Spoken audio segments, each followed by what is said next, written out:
ඔන්න අපි අද පුඩ් සැලඩ් එකක් හදන්න යන්නේ. ඒකට අපි කෙසෙල්, ජම්බු, අඹ, අන්නාසි, කොමඩු, කාමරංකා කියන දේවල් එකතු කරගන්නවා. මේ ඉරි කපාගෙන බෝල් එකට අපි ඔක්කොම කපාගත්ත දේවල් ටික එකතු කරගන්නවා.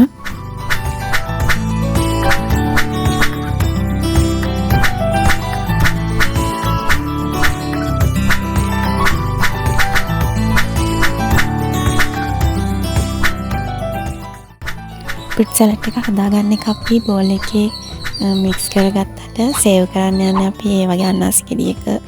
මේ තියෙන්නේ පුඩ් සැලඩ් එකට කලවම් කරන්න හදාගන්න ලෙමන් ජූස් එකයි හනි පැණි එකට එකතු කරලා හදාගන්න එක. දැන් පළතුරු කෑලි ටික කපාගත්ත බෝල් එකටම අපි ප්ලම්ස් දානවා, රස වෙන ලුණු ටිකක් දානවා, සීනි දාලා ලස්සනට සර්ව් කරන්න හදාගන්නවා. ඒකට අයිස්ක්‍රීම් දාලා ස්ටික් දෙකක් අහලා චෙරිගෙ දෙකක් උඩින් තියලා තමයි අපි ලස්සනට හදාගෙන තියෙන්නේ.